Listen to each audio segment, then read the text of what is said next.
আল্লাহর নবী বললেন, শোনো, বনি ইসরাইলের এক ঘটনা। বনি ইসরাইলের মধ্যে একজন আবেদ ছিলেন, আল্লাহওয়ালা ছিলেন, যার নাম ছিল জুরাইজ। কি নাম? জুরাইজ রহমতুল্লাহ আলাইহি। জুরাইজ আলেম ছিলেন না, একজন আবেদ ছিলেন, ইবাদত বন্দিগি করতেন, পরহেজগার লোক ছিলেন। এই জুরাইজ সব সময় খানকায় ইবাদত বন্দিগি করতেন আর মায়ের খেদমত করতেন। মায়ের খেদমত করেই যখন মা ঘুমিয়ে পড়তেন, উষ্ণ বিছানা দিয়ে, গরম গালিচা দিয়ে মাকে ঘুম পাড়িয়ে রাখতেন, আর বাকি সময়টা তিনি নামাজে দাঁড়িয়ে দাঁড়িয়ে পার করে দিতেন। এরকম একদিন হলো, তো মা ঘুমিয়ে পড়লেন। মা যখন ঘুমান্ত ওই অবস্থায় জুরাইজ নামাজে দাঁড়িয়ে গেলেন। নামাজরত অবস্থায় মায়ের ঘুম আকস্মিকভাবে হঠাৎ করে ঘুম ভেঙে গেল। ঘুম ভেঙে যাবার পরেই মা ডাক দিলেন জুরাইজকে। কাকে? জুরাইজ তার কি হয়? ছেলে। সন্তানকে ডাক দিলেন, ইয়া জুরাইজ, ও জুরাইজ। জুরাইজ তিনি নামাজরত অবস্থায় নামাজ আদায় করছিলেন। তিনি এখন চিন্তা ভাবনা করতে লাগলেন, আমার মা আমাকে ডাকে, আর আবার এদিকে আমি নামাজে, আমি কি মায়ের ডাকে সাড়া দেব নাকি আমি নামাজ ছেড়ে দেব, কোনটা করব? মা দ্বিতীয়বার ডাক দিলেন। জুরাইজ মনে মনে বললেন, আল্লাহুম্মা হাদিহি সলাতি, আল্লাহুম্মা হাযা উম্মি। ও রব, আমি তো নামাজের মধ্যে, আর আমার মা আমাকে ডাকছেন, উভয় সংকট, আমি এখন কি করব? তৃতীয়বার মা ডাক দিলেন। জুরাইজ একই কথা আবার বললেন, পুনরাবৃত্তি করলেন, আল্লাহুম্মা হাদিহি সলাতি, আল্লাহুম্মা হাযা উম্মি। ও আমার আল্লাহ, আমি তো নামাজে, ওদিকে আমার মা ডাকে, আমি এখন কি করব? এই বলতে না বলতেই জুরাইজের মা বললেন, রব্বুল আলামিন, চরিত্রহীন নারী, প্রস্টিটিউশনের নারী, বেশ্যালয়ের নারী দিয়া আমার সন্তানকে লাঞ্ছিত না করে তুমি মরণ দিও না। অভিশাপ দিল কে? এখানে ছেলে তো অনেক অপরাধ ছিল। হয় ছেলের কোনো অপরাধ ছিল? ছেলে কোথায় ছিলেন? বন্ধুগণ, জুরাইজ রহমতুল্লাহ আলাইহি নামাজরত অবস্থায় ছিলেন, তার কোনো অপরাধ ছিল না। ওই যে বলেছিলাম তিনি আলেম ছিলেন না। যদি আলেম হতেন, নামাজ ভেঙে দিয়ে মায়ের ডাকে সাড়া দিতেন। আপনি নামাজে দাঁড়িয়েছেন, সামনে দেখছেন অন্ধ মানুষ, সে গর্তের মধ্যে পড়ে যাবে, হিংস্র প্রাণী তাকে আঘাত করবে, ক্ষিপ্ত প্রাণী তার ক্ষতি করবে। আপনার এই জায়গায় নামাজের চেয়ে গুরুত্বপূর্ণ হলো নামাজ ছেড়ে দিয়ে ওই লোকটাকে প্রোটেকশন দেওয়া। তো সে তো আর আলেম না, বুঝতে পারেনি, এজন্য নামাজ ছেড়ে দেয়নি, কিন্তু মায়ের অভিশাপ কবুল হয়ে গেল। ও যুবকেরা, সুন্দরী বধূ পেয়ে তুমি তোমার মাকে ভুলে যেও না। তোমার কপালে খারাপই আছে, হাদিস থেকে তুমি শিক্ষা গ্রহণ করো। জুরাইজ রহমতুল্লাহ আলাইহি মা অভিসম্পদ করার পরে মা বিদায় নিলেন। কিছুদিন পরেই রাস্তা দিয়ে যখন আল্লাহর মাহবুবে বান্দা যাচ্ছিলেন, তখনই ওই চরিত্রহীনা নারী, বেশ্যা নারী এসে জুরাইজকে আলিঙ্গন করে বলল, এই যে সন্তান, এই বাস্টার্ড, এই পিতৃ পরিচয়হীন সন্তানের বাবার পরিচয় দিয়া যাও। লোকেরা চতুর্দিক থেকে আসলো, জড়ো হলো, জুরাইজকে উত্তম মাধ্যম দিল। জুরাইজ রহমতুল্লাহ আলাইহি প্রহরিত হলেন, মার খেলেন। এরপরে বললেন, ঘটনা কোন দিকে ঘটতেছে বুঝতেছেন? কথাগুলো কি বুঝতেছেন? অভিশাপ কার? বন্ধুগণ, বুখারীর হাদিস। জুরাইজ প্রহরিত হলেন, মার খেলেন। মার খাবার পরে তিনি বললেন, ও যুবকেরা, এলাকাবাসীরা শুনো, আমি তো তোমাদের হস্তগত, আমার উপরে তোমাদের নিয়ন্ত্রণ ক্ষমতা রয়েছে, কন্ট্রোলিং পাওয়ার রয়েছে। তোমরা চাইলে আমাকে টুকরা টুকরা করতে পারবে।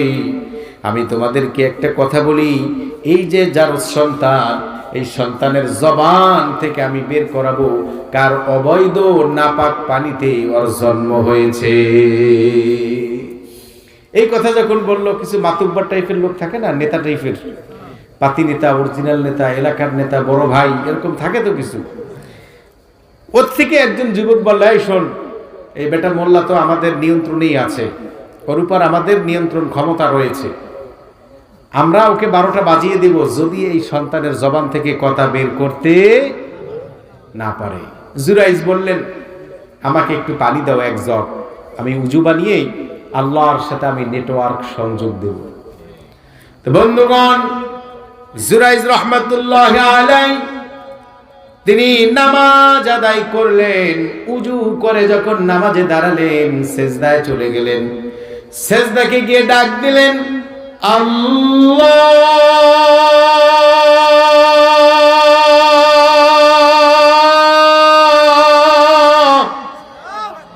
আজকে শুধু আমার মান সম্মান জড়িত নয়, গোটা দুনিয়ার আল্লাহর ওলি যারা, আবেদ যারা, পীর বুজুর্গ যারা, ভালো মানুষ যারা, এদেরকে বাতিল শক্তি এরা লাঞ্ছিত করবে, কলুষিত করবে, চারিত্রিক কালিমা লেপন করবে। রব্বুল আলামিন, আমি ব্যক্তিগত দিক নিয়ে এটা নিয়ে আমি মর্মাহত নই, ব্যথিত নই। ঘটনা কোন দিক থেকে ঘটেছে আমি তো সেটা বুঝেছি।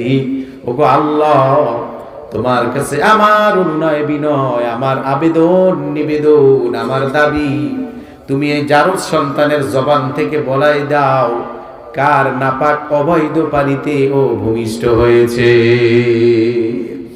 দোয়া করলেন কার কাছে? সেই আল্লাহ তো এখন নাই, আছে, কিন্তু ওই মানের জুরাইজের এখন সংকট। তা বন্ধুগণ, দোয়া মঞ্জুর হয়ে গেল।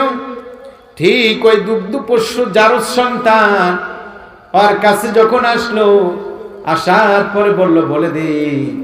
ওই শিশু বলল, ওই মুখ রাজার যে রাখাল, ওই রাখাল এত মাস আগে জায়গা দিয়ে যাওয়ার সময় আমার মায়ের সাথে জেনা করেছিল, সেই জেনার অবৈধ ফসল হলাম আমি। যুবকেরা রে, কর জোরে মিনতি করি, বাবার সাথে মায়ের সাথে ভেসকি দিয়ে ঘাড় মটকিয়ে চোখ রাঙাই বড় ভাবে কথা বলিস না। বাবা যদি অসন্তুষ্ট হয়ে যায় কপাল পুড়ে যাবে, মা যদি অসন্তুষ্ট হয় কপাল পুড়ে যাবে।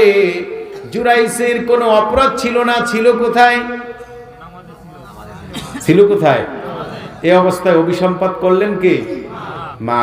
তুমি তোমার মাকে কষ্ট দিও না। যদি বাবা মাকে কষ্ট দাও, এই দুনিয়াতে এর আযাব তোমাকে ভোগ করতেই হবে। আসল দেখি রাসূল কি বলে, কুল্লু যুনুবি ওয়াখিরাল্লাহু মিনহা মা শাআ ইলা ইয়াউমিল কিয়ামাহ ইল্লা উকুকুল ওয়ালিদাইন। ও পৃথিবীর মানুষেরা, ও আমার উম্মতেরা, শোনো, পৃথিবীতে যত ধরনের অন্যায় রয়েছে, পাপাচার রয়েছে, আল্লাহ চাইলে কিয়ামতের শাস্তি দিবেন, পানিশমেন্ট করবেন। কিন্তু পিতা মাতার সাথে যারা নাফরমানি করে, তাদের আযাব রব্বুল আলামিন দুনিয়ায় মরার আগেই দিয়া দেন, দুনিয়াতে মরার পূর্বেই দিয়ে দেন। আমাদের বাগেরহাটে এক ঘটনা, মা ছেলেকে অভিশাপ দিলেন, তুমি যেন ট্রাকের নিচে পড়ে মরো। কিসের? ট্রাকের। এই যে মায়ের অভিশাপ, এই শুনে সে ভ্যান চালাতো, কখনো আর মেইন রোডে উঠতো না, ওই যে ট্রাক চাপায় পড়বে। কিন্তু অভিশাপ কার? ও ফয়সালা হয়ে গেছে। তো একদিন এক লোক বললে, শোন, তুই, সবাই জানলো যে সে আর এরকম মেইন রোডে ভ্যান চালায় না, উঠে না। তো এক লোক বললো যে আমার বাড়িতে কয়েক বস্তা সিমেন্ট লাগবে, মাটি, সিমেন্ট তো বুঝেন, তুই আমার 5টা বস্তা সিমেন্টের মাটি এনে দে, বস্তা এনে দে। ও বললো, না আমি যাবো না। কারে গাদা, একদম সকালে যাবে, ওই সময় কোনো ট্রাক গ্রামের রাস্তা দিয়ে ঢুকবে না। তো ও ঠিকই গেল ওই মাটি আনতে, সিমেন্ট আনতে। আনার জন্য যখন দোকানে ঢুকছে ভ্যান নিয়ে, তো দোকানে তো ট্রাক ঢোকার কথা না, কিন্তু ট্রাকের ব্রেক ফেল হয়ে গিয়েই ও যেখানে ভ্যান নিয়ে দাঁড়িয়ে আছে, একদম ওই অবস্থায় ওরে চাপা দিয়ে অলের সাথে লাগিয়ে দিছে ট্রাক। অভিশাপ কার? যুবক, তুমি কেন তোমার মাকে কষ্ট দাও? তুমি কেন তোমার মাকে, বাবাকে কষ্ট দাও?